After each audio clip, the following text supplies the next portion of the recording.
Brandus pušynas, natūralus reljefas, ežero artumas ir ramybė, kuri čia tvyro jau daugybę metų. Tarp medžių, vos už kelių žingsnių nuo vandens, stovi gyvenamasis namas, kuriame laikas juda lėčiau. Šiame objekte Veritas Ana meistrai dirbo daugiau nei prieš 10-metį. Ir šiandien viskas atrodo taip, tarsi būtų sukurta vakar.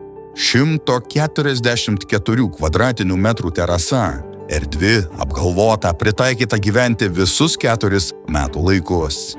Joje lauko virtuvė ir poilsio zona su šviesaus, natūralaus granito stalviršiais.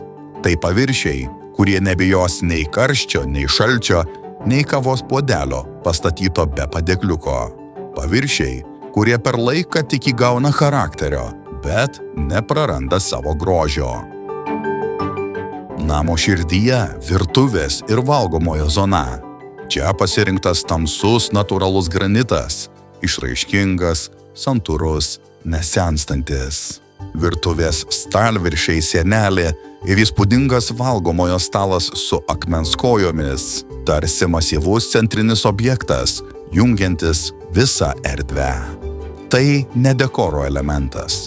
Tai sprendimas, kuris kasdien priima gyvenimą, susitikimus, ryto kavą ir vakaro ramybę.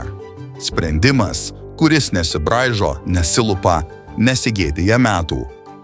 Kuriant šiuos namus buvo pasirinktos medžiagos, kurios atlaiko ne sezoną, o 10-mečius. Ir šiandien tai pasitvirtino.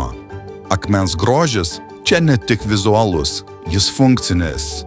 Ne tik išorėje, bet ir kasdienybėje. Veritas Ana, kai meistrystė kalba garsiau už laiką.